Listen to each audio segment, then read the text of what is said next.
Hello everyone, Josh at Encore, the Mustang Parts Warehouse, doing a nighttime approval video.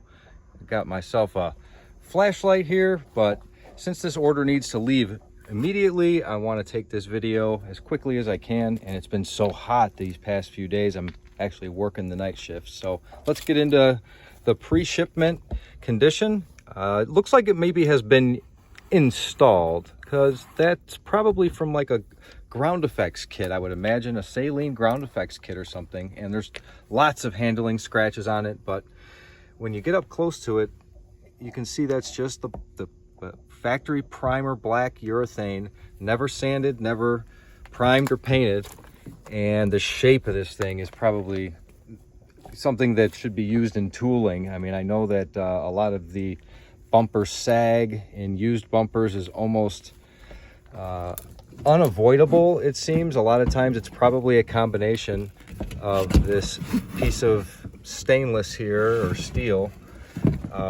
rotting out or just being smashed down so many times over the years that it kind of takes on that shape. Imagine kneeling into your notchback, your hatchback, to grab something. You're going to put your knee right on that bar and bend it.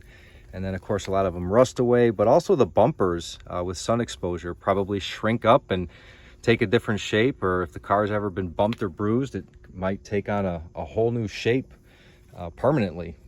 Even if you took the bumper off and tried a heat gun, it still might not eliminate all the issues. But that's why this one here is worth documenting, I think. Only one I've ever had, I probably won't have again.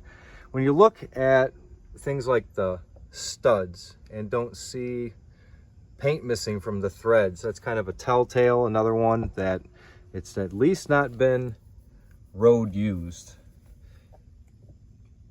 That's one of the things I look at. Sometimes new bumpers and new quarter windows will even have like felt washers, and sometimes the factory fasteners that you can tell have never been installed. They sometimes have a cushion of urethane on the back for like anti-vibration. And another thing you would have seen would be some kind of markings from even removing push pins if they were installed, like a fork mark and a fork mark. No imprint, no color missing or anything like that to show, if you had a washer on there, the plastic push pin, and even if you drove it for 30 miles, you would still think that you would see some wear on this thing, and there's none. What is interesting is there's only two studs here and only two studs here.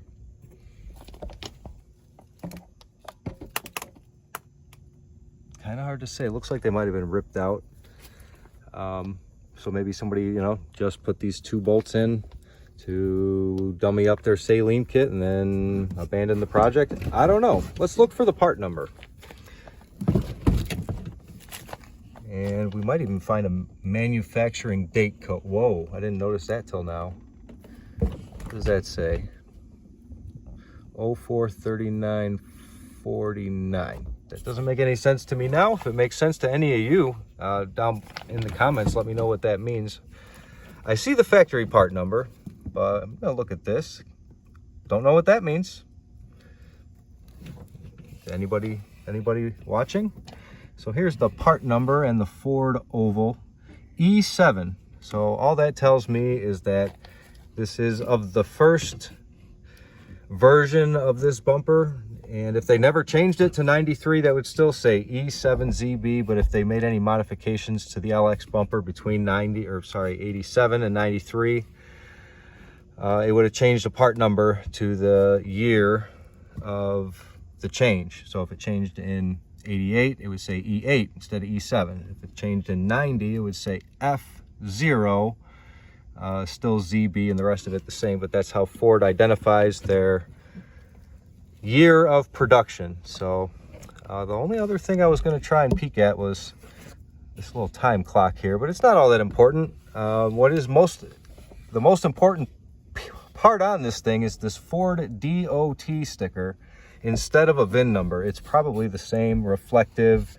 anti-tamper proof thing you can only get from Ford, or sometimes now you can get them from an aftermarket supplier. If you need the right documentation, you can maybe get the Ford, not a DOT one, which probably stands for Department of Transportation approved. but you can get replacement VIN tags now on that kind of foil reflective. So what else did I want to say? That what that means is that it is a Ford part, and instead of having the VIN number on that sticker here, this was probably in a parts department and was purchased through that avenue. You know, I don't want to call it secondhand because it's still the same part that would have come new on a car. It just came over a counter, that's all. So nothing more to really show. That's what a beautiful new old stock, as close as you're going to find ever, back bumper for an 87 and 93 LX. Gonna bag it and tag it and fit it in this package for my customer.